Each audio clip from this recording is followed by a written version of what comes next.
जय हिंद साथियों, मैं अनुज कुमार आप सभी का ग्रीन न्यूज के ऑनलाइन प्लेटफॉर्म पर स्वागत करता हूं। कैसे हैं आप सभी लोग? आई होप आप सभी लोग स्वस्थ होंगे, मस्त होंगे, जबरदस्त होंगे। तो आज का हमारा नया चैप्टर स्टार्ट होने वाला है, प्रकाश का अपवर्तन। तो आज हम लोग पढ़ेंगे रिफ्लेक्शन ऑफ लाइट, जिसके बारे में आप लोगों को पता होगा। बेसिक चीजें आपने हाई स्कूल में पढ़ी होंगी, ठीक है। तो बाकी उसी के आधार पर जो है आपको फर्स्ट ईयर में पढ़ना है। अगर आप फर्स्ट ईयर उसमें हाई स्कूल में अच्छी तरीके से अगर आप पढ़े होंगे तो उसमें दिक्कत आपको नहीं आएगी। अगर आप हाई स्कूल में चीजें पढ़े हैं तो कुछ भी ज्यादा बहुत बड़ी चीज नहीं है, सिर्फ आपको थोड़ा समझना है और आपको समझते हुए आ जाएगा सब कुछ। क्योंकि पूरा हाई स्कूल लेवल है आपका, पूरा का पूरा जो आपका सिलेबस है, ये मैक्सिमम टू मैक्सिमम सिलेबस आपका हाई स्कूल लेवल का ही आपको देखने को मिलता है। तो बेहतर तरीके से आप बने रहें, अंत तक बेहतर तरीके से हम लोग इसको कवर करते हैं, ठीक है। हाँ, रही बात उसकी न्यूमेरिकल की, तो मैंने पिछली बार जो है आपको कराया था उसका सूत्र निगमन। उस निगमन पर मैंने सवाल आपको नहीं कराए हैं, सवाल आप लोग कर लीजिएगा। बाकी सवालों का एक है ना कि उसको मैं एक साथ अलग किसी वीडियो में लेकर आऊंगा। जितने भी न्यूमेरिकल हैं, जैसे कि जो भी न्यूमेरिकल होते हैं वो न्यूमेरिकल मैं कराऊंगा आपको, लेकिन वो कराने का तरीका मेरा थोड़ा सा अलग रहेगा। कि जो प्रश्न है, प्रश्नों का एक मैराथन लाएंगे या फिर वन शॉट के नाम से आएगी सभी आंकिक प्रश्नों का। जो जैसे कि लाइट का है, लाइट से संबंधित जितने भी आंकिक प्रश्न बनते हैं उन सभी का एक वन शॉट आएगा, उसी में सब कुछ हम कवर करेंगे, ठीक है। एक तो यही तरीका, इसी के माध्यम से हम इसको कवर कर लेंगे, ठीक है। इसी के माध्यम से हम लोग इसको कवर करेंगे, चाहे आपका अपवर्तनांक के हों, चाहे अपवर्तन के हों क्वेश्चन, चाहे आपके लाइट वाले हों, चाहे आपके वो थीटा वाले क्वेश्चन हों जिसमें कितने प्रतिबिंब बनेंगे। हालांकि उसको तो मैंने एक दो कराया भी था, लेकिन इसमें मैंने नहीं कराए हैं आगे के प्रश्न, ठीक है। तो आगे के प्रश्न आपको अगर प्रैक्टिस करनी है तो आप करते रहिएगा, बाय द वे। बाकी हम इसको एक वन शॉट वीडियो में कवर कर लेंगे, ठीक है, जितने भी आगे के प्रश्न हमारे हैं। चलो, ठीक है भैया। तो आप लोग बिल्कुल परेशान ना हो, और आप लोग बिल्कुल भी परेशान ना हो इससे लेकर। और दूसरी चीज जो कल मैंने एक चीज बताई थी पब्लिक और प्राइवेट वीडियो की, तो आप लोग परेशान ना हो, अनलिस्टेड ही वीडियो चलेगी, कोई दिक्कत वाली बात नहीं है, ठीक है। चलो, अब देखो, आज का जो हमारा टॉपिक है प्रकाश का अपवर्तन यानी रिफ्लेक्शन ऑफ लाइट। तो कैसे लाइट का रिफ्लेक्शन होता है उसके बारे में समझते हैं हम लोग बेहतर तरीके से। देखो,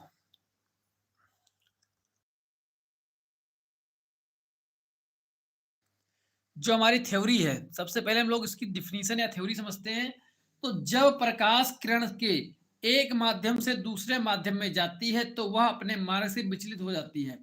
कहने का मतलब है, माध्यम समझो यहाँ पर। माध्यम यहाँ पर क्या हो सकता है? एक माध्यम, जैसे कि माध्यम की अगर बात करें, जो हमारी लाइट होती है या किरण होती है वो किस में चलती है? माध्यम में, कोई ना कोई माध्यम होता है उसका। एक तो माध्यम हो सकता है जल के अंदर जा रही हो किरण, जल हो, उसके अंदर जो है किरण आ रही हो सकता है वायु हो, वायु में यानी वातावरण में जो है जब किरण आती है तो वायु में आती है, तो हो सकता है वायु में हो, ठीक है। ये भी एक माध्यम हो सकता है। या फिर इसके अलावा भी एक माध्यम हो सकता है, क्या?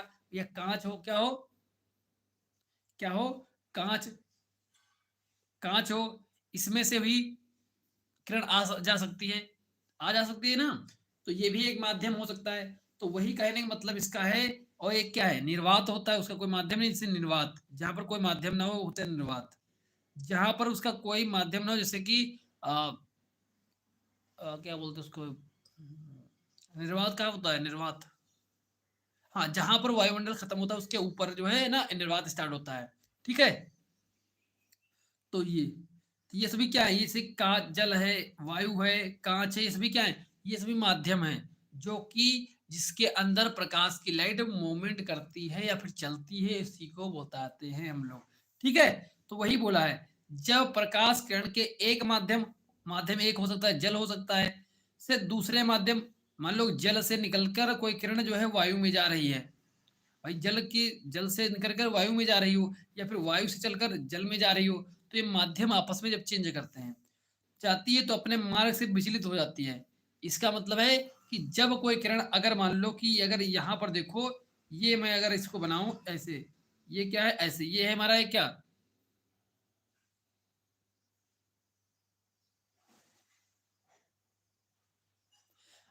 इसमें अभी आपका कई सारे बचेंगे यार, इसमें भी तीन चार चैप्टर बचेंगे इस प्रकाश में।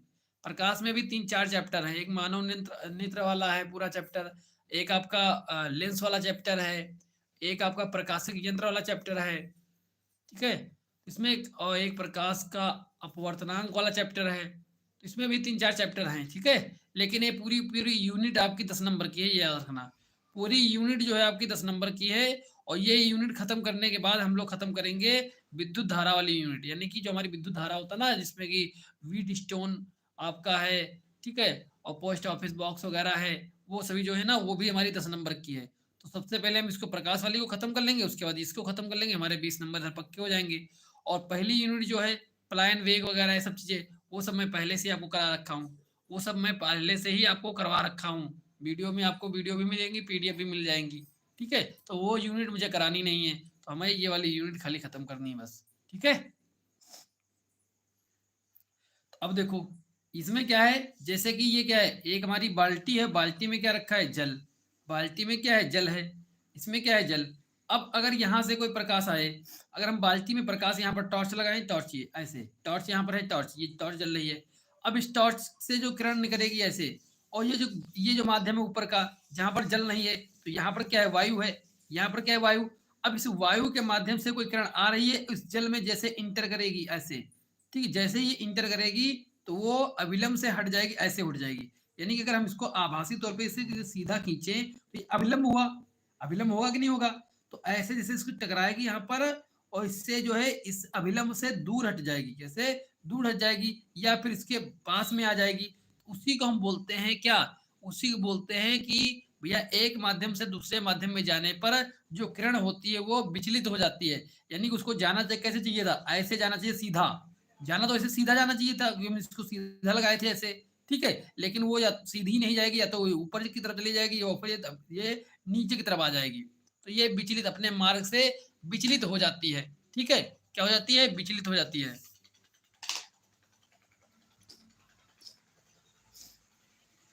ठीक है? विचलित हो जाती है, ये आपको ध्यान रखना है।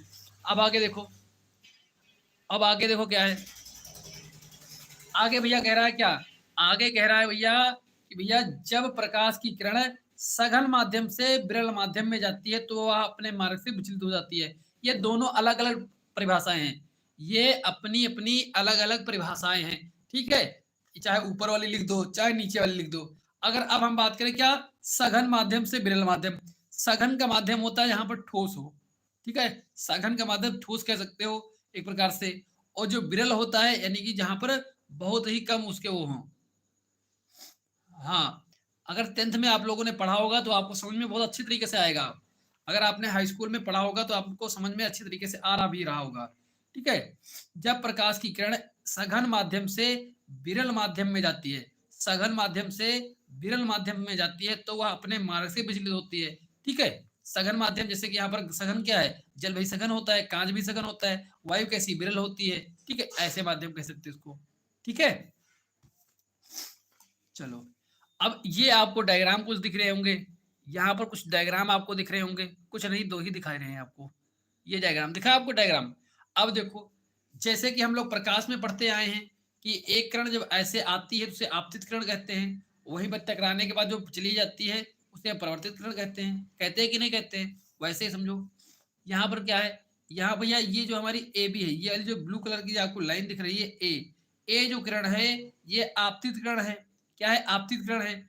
और ये हमने इसको आधार मान लिया है। ये क्या है, जो ब्लैक कलर से लाइन खींची गई ये आधार है। इस आधार पर जो है बिंदु एक ओ है, ये बिंदु ओ है। अब इस जो ब्लैक लाइन है इसके ऊपर वाला हिस्सा जो है वायु है। क्या है, ये वायु है, यानी कि विरल माध्यम है। और ये जो है नीचे का हिस्सा कांच है, जिसे हम सघन माध्यम कहेंगे। क्या, सघन माध्यम कहेंगे। तो हमसे ये निष्कर्ष निकलता है कि भैया जो आपतित किरण आती है विरल माध्यम से सघन माध्यम में, तो वो अपने मार्ग से विचलित तो होगी, तुम्हें पता है। विचलित तो 100% होना ही है, क्योंकि आप परिभाषा ही पढ़ चुके हो। लेकिन ये विचलित कैसे होती है, ये जो अभिलंब खींचा गया है, सीधा एक अभिलंब माना गया है कि ये बिंदु है, इससे टकरा रही है किरण, आने के बाद इस बिंदु पर टकरा रही है, तो उसके लंबवत एक हम एक लंब खींचते हैं, जिसे हम अभिलंब कहते हैं। तो ये अभिलंब से दूर हटती है या पास आती है, ये कॉन्सेप्ट यहाँ पर है आपका, ठीक है? तो आपको याद रखना है भैया, जब कोई किरण, कोई आपतित किरण वायु से कांच में जाती है या फिर विरल से सघन में जाती है तो अभिलंब की तरफ झुक जाती है। किस तरफ झुकती है? तो अभिलंब की तरफ झुक जाती है। तो ऐसा आपको दिख रहा होगा। अगर ये सही मायने में अगर देखा जाए तो अगर ये किरण जाती है तो किस तरफ जाएगी? एक मिनट देख, थोड़ा सा अगर मुझे स्केल मिल जाए तो मैं आपको दिखा दूं अच्छी तरीके से। और स्केल पता नहीं कहाँ है, वरना मैं स्केल से आपको दिखा देता। वैसे भी देख लो, अगर ये किरण वैसे निकले तो ऐसे कुछ जाएगी। कैसे जाएगी? ये सीधी कुछ ऐसे जाएगी। जाएगी कि नहीं जाएगी ऐसे किरण? लेकिन ये किरण ऐसे ना जाकर ये किरण कैसे हो गई? ऐसे झुक गई है। अभिलंब की तरफ ये थोड़ा सा झुक गई है। इसीलिए इसको बोलते हैं हम क्या? इसी को बोलते हैं भैया, हम क्या बोलेंगे? अपवर्तन हो रहा है प्रकाश की किरण का। ठीक है, कि कैसे हो रहा है? विरल माध्यम से सघन माध्यम पर जाने पर जब आपतित किरण अभिलंब की तरफ झुक जाती है, ठीक है, ऐसे कह सकते हो। जो भैया जहां पर आपको पता है जो हमारा अभिलंब होता है, अभिलंब और आपतित किरण के बीच के कोण को हम कोण आई कहते हैं, और अभिलंब और परिवर्तित किरण के बीच के कोण को हम परिवर्तन कोण कहते हैं। इसे आर से नोट करते हैं। तो ये आई है, ये आर है। ये भी आपको समझ में आ गया।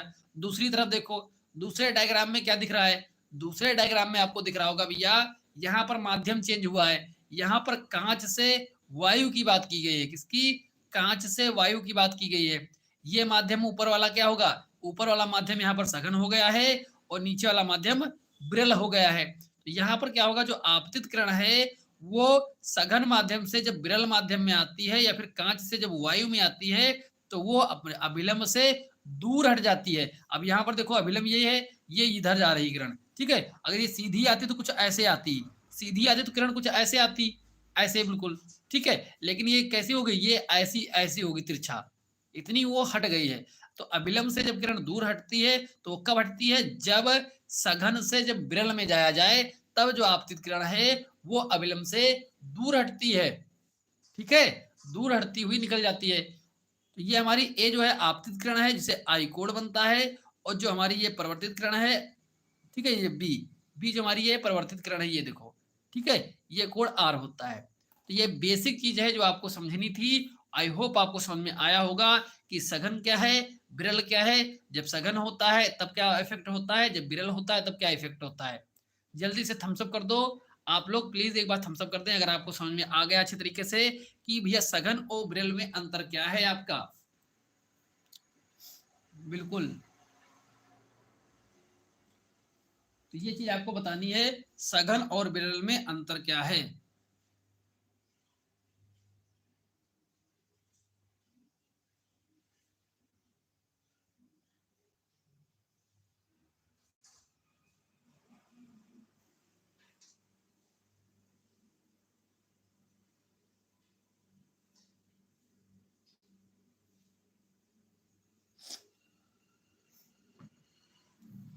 ठीक है, चलो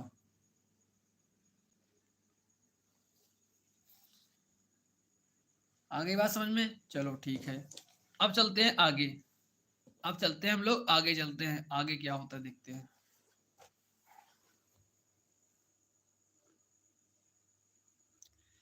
आगे भैया क्या है हमारा? अपवर्तन के नियम। अपवर्तन के नियम।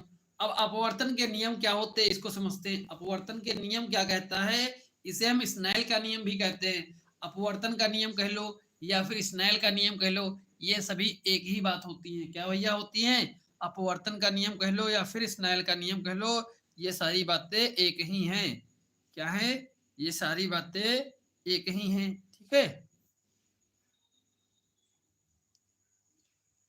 तो ये सारी बातें कैसी हैं? ये सारी की सारी बातें एक ही हो जाती हमारी।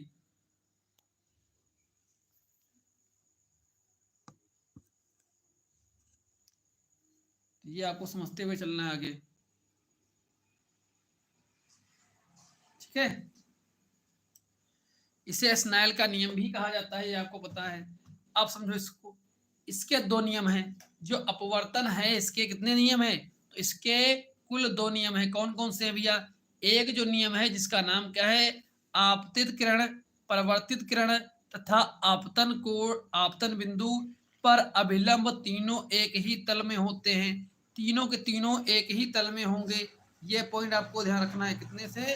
तीन के तीनों तल जो हैं एक ही तल में होंगे। कैसे भैया? जो इसका नियम समझो, पहले इसका नियम समझो। जैसे कि जो आपतित किरण है, परिवर्तित किरण तथा आपतन बिंदु और अभिलंब तीनों एक ही तल में होते हैं। कैसे भैया, ये जो क्या था, ये हमारा आधार था, इस पर एक किरण आपतित हुई थी यहाँ इस बिंदु पर। अब इसी बिंदु से क्या है, परिवर्तित भी किरण हुई थी। कैसी, यही इस बिंदु से किरण परिवर्तित हुई थी। और जब हम ये अभिलंब खींच रहे हैं ऐसे ऐसे करके, ये भी हमारा कहाँ है, एक ही तल में है। कहाँ पर, एक ही तल में। ये आपतित किरण है, ये परिवर्तित किरण है। ठीक है, जैसे कि हम लोग दर्पण में पढ़ते थे ना ऐसे, कि ये आपतित किरण है, ये परिवर्तित किरण है, ये अभिलंब है, तीनों एक तल में होते हैं। उसी प्रकार से इसको भी हम एक तल मान सकते हैं। ठीक है, ये आपतन कोण है, ये परिवर्तन कोण है।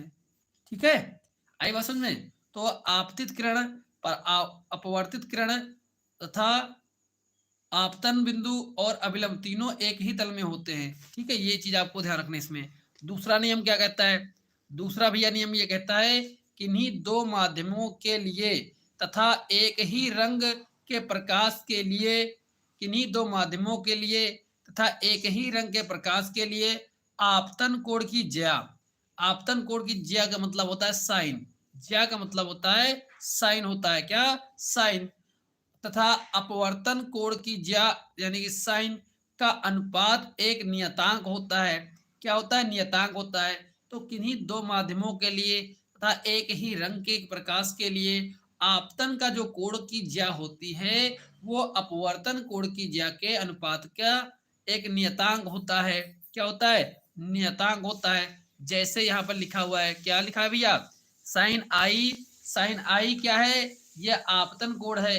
आपतन कोण आई होता है ना, तो साइन आई क्या है, एक आपतन कोण है, अपॉन साइन आर जो है ये अपवर्तन कोण है। क्या, अपवर्तन कोण, कौन सा कोण, अपवर्तन कोण है। इसके बराबर एक नियतांक होता है। नियतांक एक निश्चित कोई वो होता है। ठीक है, जो कि हमेशा निश्चित रहे, उसे नियतांक कहते हैं। ठीक है, अब देखो नेक्स्ट क्या है, इसे हम क्या बोल सकते हैं, इसको हम स्नेल का नियम भी कहते हैं। क्या कहते हैं, इसे हम स्नेल का नियम कहते हैं। किसका नियम कहते हैं, स्नेल का नियम कहते हैं। स्नेल एक वैज्ञानिक थे, उनका नियम कहा जाता है। किसका, स्नेल का नियम। इस नियम को हम स्नेल का नियम भी कहते हैं। ये पॉइंट आपको याद रखना है, इसे हम स्नेल का नियम कहते हैं। इस नियतांक को पहले माध्यम के सापेक्ष दूसरे माध्यम के अपवर्तनांक कहते हैं। जो यह नियतांक यहाँ पर होता है, ये वाला जो नियतांक है, ये होता है एक्चुअल में क्या है, ये इस नियतांक को पहले माध्यम यानी कि जो हमारा पहला माध्यम है उसके सापेक्ष दूसरे माध्यम का अपवर्तनांक होता है। जैसे जैसे अगर हम बात करें यहाँ पर, जैसे इसको हम क्या लिख सकते हैं, वायु के सापेक्ष ग्लास। मतलब क्या है, जो हमारा ए मतलब होता है एयर, ए का मतलब है एयर, क्या है, ए का मतलब एयर होता है, जी का मतलब होता है ग्लास, ग्लास। ठीक है, तो हम ये कह सकते हैं कि वायु के सापेक्ष कांच का अपवर्तनांक क्या है, वायु के सापेक्ष कांच का अपवर्तनांक, या फिर इसको बोलते हैं एयर के सापेक्ष ग्लास का अपवर्तनांक। इसके सापेक्ष जो पहले आता है इसके सापेक्ष में पीछे वाला लगता है कि वायु के सापेक्ष गिलास का अपवर्तनांक कितना है। ठीक है, इसी प्रकार से ए यू और डब्ल्यू भी कह सकते हैं, यानी कि हवा के सापेक्ष जल का अपवर्तनांक कितना है, हवा के सापेक्ष जल का अपवर्तनांक, ये जो आता है ना, ये एक नियतांक होता है। क्या होता है, नियतांक होता है। ठीक है, यहाँ पर देखिए, और इसे जो हम एन से इसे हम एन से प्रदर्शित करते हैं। किससे, एन से प्रदर्शित करते हैं। जैसे कि sine i upon sine r बराबर ए एन जी। इसका मतलब क्या है, इसका मतलब भैया ये हो गया हमारा, निकल के आता है इसका मतलब या मीनिंग, कुछ भी कह लो, तुम्हारा इसका क्या निकल के आएगा, तो इसका यही निकल के आएगा कि भैया कि वायु के सापेक्ष जल का अपवर्तनांक जो पहले आता है उसको सापेक्ष पढ़ते हैं। वायु इसको पढ़ेंगे क्या है, पहले एयर, ए का मतलब है एयर, जी का मतलब होता है ग्लास, इसी से बना है वायु के सापेक्ष, एयर में होता है वायु। कोई बात नहीं, रिपीट कर देंगे अरुण जी, बिल्कुल बिल्कुल भी रिपीट करेंगे, कोई टेंशन वाली बात नहीं, आराम से पढ़ेंगे। चलो फिर से बता देते हैं एक बार, क्या है ये, क्या है, इसे स्नेल का नियम कहते हैं। आपको इतना तो समझ में आ गया है कि साइन साइन जो sine i upon sine r, sine r होता है बराबर नियतांक होता है। जो ये नियतांक होता है ये कोई ना कोई एक निश्चित होता है। क्या होता है? ये कोई ना कोई निश्चित चीज होती है नियतांक। ठीक है, तो जो भैया नियतांक आता है, नियतांक को हटाने के लिए क्या हो जाता है यहाँ पर sine i upon sine r बराबर, हम इसको लिख सकते हैं ए के सापेक्ष जी। अब जो ये आया है ना ये वाला, ये एक नियतांक है। क्या है? ये एक नियतांक है। अब इसको पढ़ने का तरीका मैंने बताया। ए का मतलब होता है एयर, जी का मतलब होता है ग्लास अंग्रेजी में। इसको हम कह सकते हैं कि वायु, एयर में वायु होता है, ग्लास में कांच होता है, तो हम ऐसे कह सकते हैं वायु के सापेक्ष कांच का अपवर्तनांक। तो यही क्या है? यही हमारा नियतांक है। तो वही लिखा है, इस नियतांक को पहले माध्यम के, पहले माध्यम यानी कि जो हमारा जैसे ये वाला अगर आएगा ऐसे, अगर ऐसे देखोगे तो ये हमारा ऊपर वाला जो माध्यम होगा ना, ये जो ऊपर वाला माध्यम है ये एक माध्यम होगा। मान लो ये हमारा वायु है, ये क्या है? ये वायु माध्यम है। ये वाला माध्यम हमारा क्या है? ये कांच है। ये क्या है? कांच है। ठीक है, ये कोई किरण आ रही है ऐसे, ठीक, ये अभिलंब हमारा हो गया। ये क्या हो गया? ये हमारा अभिलंब हो गया। इससे जो है क्या होगी? इससे क्या होगी? ये बोलो जल्दी से। ये इसकी तरफ जो है ऐसे झुक गई। ठीक, ऐसे झुक गई अभिलंब की तरफ।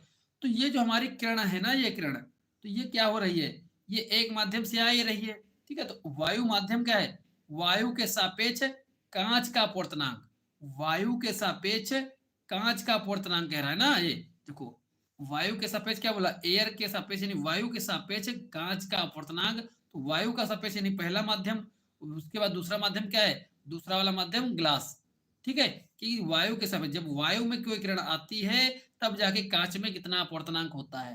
ठीक है, तो वही है पहला माध्यम, ये पहला माध्यम है, ये दूसरा माध्यम है। तो पहले माध्यम के सापेक्ष दूसरा माध्यम जो होता है उसी को हम बोलते हैं क्या? उसी को बोलते हैं नियतांक है। क्या है? नियतांक। इस नियतांक को पहले माध्यम के सापेक्ष यानी पहला माध्यम हमारा वायु के सापेक्ष दूसरा माध्यम का अपवर्तनांक, दूसरा माध्यम हमारा कांच, इसका अपवर्तनांक क्या होगा?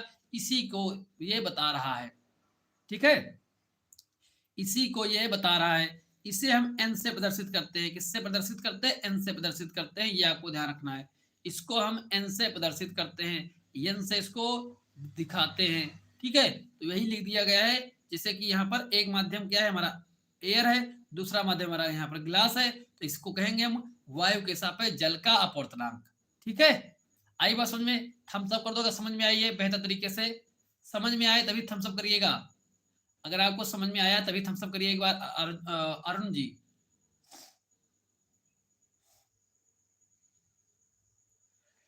बोलो जल्दी से।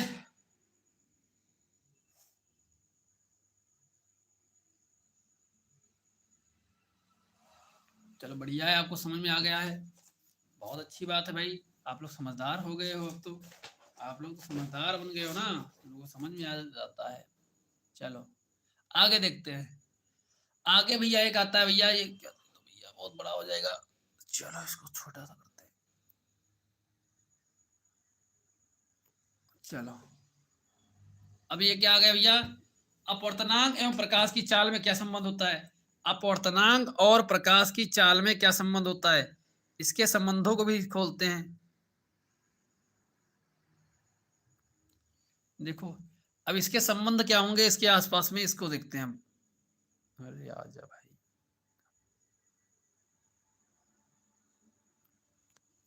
ठीक है, तो इसे देखते हैं। तो यह सिद्ध किया जा सकता है, यह सिद्ध किया जा सकता है एक माध्यम के सापेक्ष दूसरे माध्यम का अपवर्तनांक उन माध्यमों में प्रकाश की चालों के अनुपात के बराबर होता है। कहने का मतलब क्या है भैया? कहने का मतलब यहाँ पर यह आ गया कि जैसे जैसे यहाँ पर बोला गया क्या था? यहाँ पर बोला गया था भैया कि यहाँ पर ये कहा गया था कि भैया जो हमारा ये है, ये हमारा वायु है, वायु के सापेक्ष क्या था? वायु के सापेक्ष कांच का जो अपवर्तनांक होगा वो जो है वो बराबर किसके होगा? वो भैया बराबर होगा किसके? वो हमेशा बराबर होगा उन माध्यमों में प्रकाश की चाल के अनुपात के बराबर होगा। जो एक के सापेक्ष दूसरा माध्यम है, वायु के सापेक्ष जो कांच का माध्यम है, ये जो सापेक्ष है, ये जो है इसमें प्रकाश की चालों का अनुपात के बराबर हो। कहने का मतलब देखो, ये क्या है? वायु। तो वायु, मैंने लिखा वायु में प्रकाश की चाल, प्रकाश की चाल, जो प्रकाश की चाल होगी, प्रकाश की चाल, ठीक है, प्रकाश की चाल अपॉन कांच में, कांच में प्रकाश की चाल, प्रकाश की चाल, प्रकाश की चाल, ठीक है।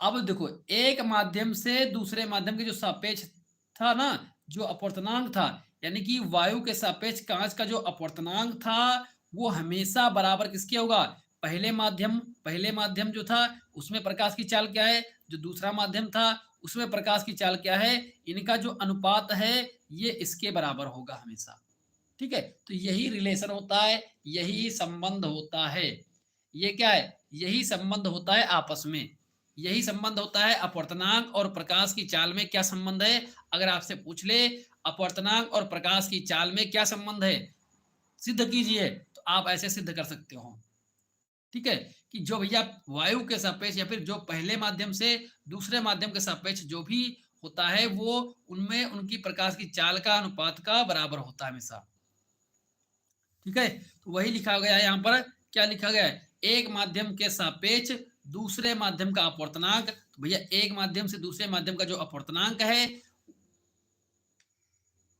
अपवर्तनांक उन माध्यमों में प्रकाश की चालों के अनुपात के बराबर होता है। अब भैया ये पहला माध्यम था वायु, तो वायु में प्रकाश की चाल देख ली, उसके बाद ये था कांच, तो कांच में प्रकाश की चाल देख ली, अब इन दोनों का जो अनुपात है वो इसके बराबर होगा, ठीक है। आई बात समझ में, ये बात समझ में आई, बात की नहीं आई, जल्दी से थम्स अप करो एक बार अगर ये चीज आपको समझ में आ गई है कि भैया वायु के सापेक्ष कांच का जो अपवर्तनांक है वही क्या है हमारा, उसी के बराबर, उसमें जो उनके जो माध्यम है उनमें जो प्रकाश की चाल होगी उसको भी, इसके जो अनुपात हैं उसके बराबर होगा हमेशा। थम्स अप करो एक बार, समझ में आई बात, बार बार बोल बोल के रिपीट कर रहा हूं ताकि आपको समझ में आ जाए, ठीक है। तो यही इनके बीच में रिलेशन होता है, ठीक है, यही इनके बीच में रिलेशन होता है। नेक्स्ट आओ, नेक्स्ट दो चार पॉइंट इसमें ध्यान रखो, एक माध्यम से, एक माध्यम के सापेक्ष दूसरे माध्यम का जो अपवर्तनांक है वो प्रकाश रंग पर निर्भर करता है। एक माध्यम के सापेक्ष दूसरे माध्यम का जो अपवर्तनांक है वो हमेशा प्रकाश के रंग पर निर्भर करता है कि प्रकाश का रंग कैसा है, उसके ऊपर उसका अपवर्तनांक निर्भर करेगा, ठीक है, उसके ऊपर निर्भर करेगा। अगर बैंगनी रंग है तो उसमें जो है अपवर्तनांक सबसे ज्यादा होता है, क्या होता है, अपवर्तनांक सबसे ज्यादा होता है। अब अपवर्तनांक क्या है वो आपको मैं पहले बता चुका हूं कि अपने मार्ग से विचलित होना, ठीक है। तो बताओ, जब बैंगनी रंग होगा तो वहां पर जो है अपवर्तनांक सबसे ज्यादा होता है, अपवर्तनांक सबसे ज्यादा होगा। अगर लाल रंग होता है तो वहां पर अपवर्तनांक बहुत कम होता है, तो वहां पर जो है एक माध्यम से दूसरे माध्यम में जाने पर जो जो किरण है वो विचलित कम होती है, विचलित कम होगी लाल रंग में। लाल रंग देख के ना ठहराव आ जाता है भाई, क्या जाता है, जिंदगी में ठहराव आ जाता है। देखो, जो लाल रंग जैसे दिखेगा वैसे ही जिंदगी में थोड़ा सा ठहराव आ जाता है, वैसे ही क्या होगा, वो जो किरण होती है वो कम विचलित होती है। बाकी अगर बैंगनी कलर आ जाए, बैंगनी रंग आ जाए तो बहुत ज्यादा विचलित होती है, ठीक है। तो ये पॉइंट इंपॉर्टेंट है कि सर्वाधिक अपवर्तनांक किस रंग में होता है, तो बैंगनी रंग में सर्वाधिक होता है। और इसमें, और भैया सबसे कम किस में होता है, तो सबसे कम की बात करें तो लाल में सबसे कम होता है, लाल में सबसे कम जो है क्या होता है, सबसे कम अपवर्तनांक होता है। इसको अगर थोड़ा सा मैं और अच्छी तरीके से आपको कोरिलेट करने की कोशिश करूंगा, अदरवाइज मत लेना, देखो अदरवाइज मत लेना इसको। अगर आपने कहीं चलो रहने दो, इसको नहीं समझाएंगे यार, वो फिर थोड़ा ज्यादा अनकैजुअल हो जाएगा वो, ठीक है। चलो, हाँ बताओ प्रवीण जी, एक क्वेश्चन है, बताओ प्रवीण, बताओ क्वेश्चन बताओ, प्रवीण क्वेश्चन बताओ जल्दी से।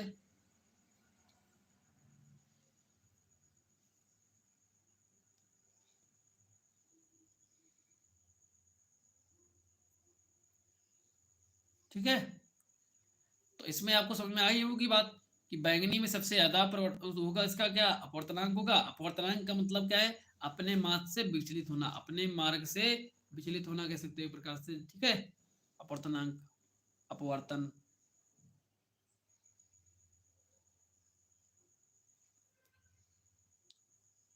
तो ये पूरा का पूरा चैप्टर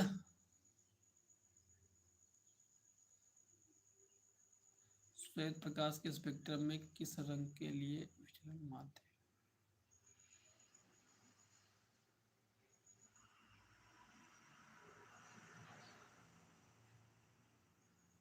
श्वेत प्रकाश के स्पेक्ट्रम में किस रंग के लिए विचलन माध्य विचलन कहलाता है।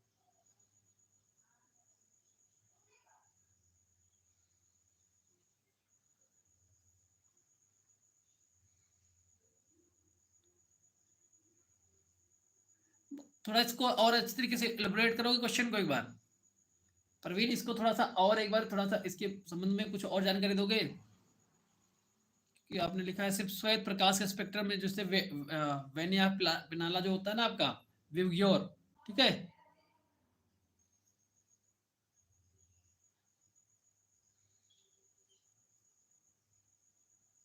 चलो यहाँ पर सिर्फ आपका अपवर्तनांक आपको इसमें देखना है, स्पेक्ट्रम वाला अलग है चैप्टर, ठीक है। स्पेक्ट्रम जिसमें हम लोग विवग्योर पढ़ेंगे ना, वेनिया पिनाला जिसे बोलते हैं ना, उसमें हम लोग पढ़ेंगे सब चीजें, अलग वाली चीजें, श्वेत प्रकाश वगैरह के बारे में। यहाँ पर सिर्फ अपवर्तनांक का है, ठीक है। इसको हम यहाँ पर पढ़ेंगे, दिखाएं आपको।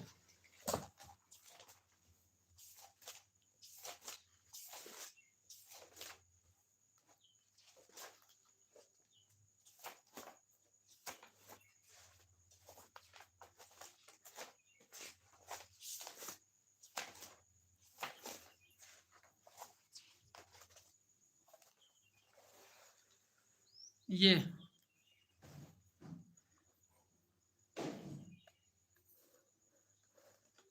स्पेक्ट्रम वाला जो है हम लोग यहाँ पर पढ़ेंगे, लेकिन आपका क्वेश्चन मुझे थोड़ा सा अगर और बताएं इसके बारे में तो उसको समझ में आया मुझे आपका क्वेश्चन थोड़ा सा क्लियर नहीं हो रहा है।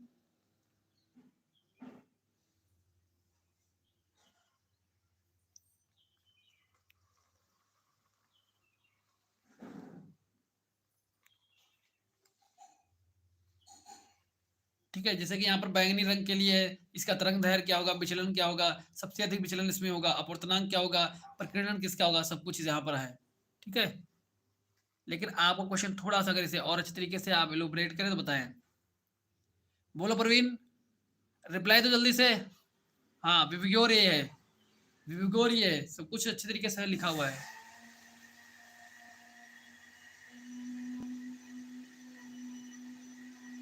अच्छा नहीं, हरा नहीं होगा, हमेशा देखूंगा मध्य वाला जो होता है, जो मध्य वाला रंग यहाँ पर जैसे देख रहे हो ना विवग्योर, विवग्योर यहाँ पर जो मध्य में ग्रीन दिख रहा है लेकिन मध्य नहीं आता है, इनमें से जो मध्य भाग होता है वो हमेशा येलो को माना जाता है। किसको? येलो को माना जाता है। किसको? येलो को। ग्रीन को मध्य भाग नहीं माना जाता है, ठीक है। जैसे विवग्योर जो होता है इसमें जो मध्य रंग है विचलन का वो आपका ग्रीन नहीं है, येलो माना जाता है, येलो, ठीक है। यही अंतर मतलब थोड़ा सा इसलिए अलग है। ऐसे देखोगे 1 2 3 ऊपर से 1 2 3 बीच में कौन आ रहा? जी आ रहा नहीं, ग्रीन। लेकिन ग्रीन को कंसीडर नहीं किया जाता है, हमेशा येलो को मध्य माना गया है। स्पेक्ट्रम में मध्य जो है येलो को माना गया है, ठीक, पीले को। हाँ मध्य वाला जो भाग होगा वो हमेशा पीला होगा, ग्रीन नहीं होगा, ग्रीन नहीं होगा, ठीक है। चलो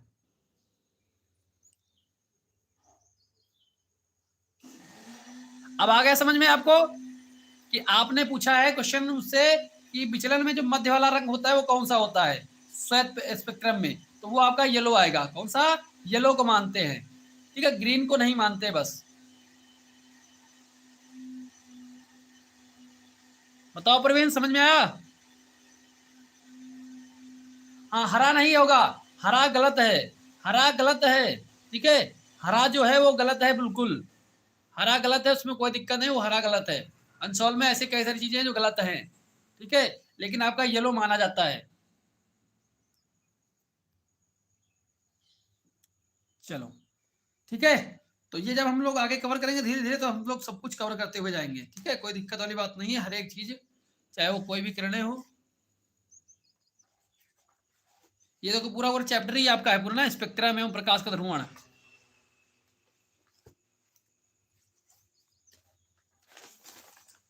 तो आज का जो टॉपिक हमारा था ये प्रकाश की चाल, सॉरी ये अपवर्तनांक वाला ना, ये तो ये हमारा आज यहीं पर खत्म होता है, समाप्त होता है। आगे हम लोग कल पढ़ेंगे उत्क्रमणता का सिद्धांत, ठीक है। कल हम लोग पढ़ेंगे प्रकाश की उत्क्रमणता का सिद्धांत क्या होता है, ठीक है। उसके बाद हम लोग क्या पढ़ेंगे, इसके बाद हम लोग पढ़ेंगे इसके बारे में क्रांतिक कोण क्या होते हैं, पूर्ण क्रांतिक क्या होता है, फिर आभासी गहराई क्या होती है, वास्तविक गहराई क्या होती है। इसी प्रकार से सब चीजें हम लोग आगे कवर करते हुए आगे जाएंगे। फिर हमारा चैप्टर स्टार्ट होगा। अच्छा, अनसॉल्व की भी वीडियो लाएं। अरे बाबू इसमें समय बहुत कम मिल रहा है मुझे, मेरे पास समय की बहुत ज्यादा दिक्कत है इसमें, ठीक है, क्योंकि आपके नोट्स भी अभी कंप्लीट नहीं मेरे पास, तो नोट्स भी बनाना है मेरे से, इसलिए वीडियो यूट्यूब पर भी नहीं आ पा रही है, बिल्कुल भी यूट्यूब पर भी वीडियो नहीं आ रही है एक भी, बस सिर्फ आप लोग के बैच में ही क्लासेस चल पा रही हैं, ठीक है। कोशिश करेंगे अनसॉल्व के लिए, लेकिन अभी तो पहले आपका बैच कवर करेंगे हम, उसके बाद आगे कुछ, ठीक है। चलो, थैंक यू सो मच।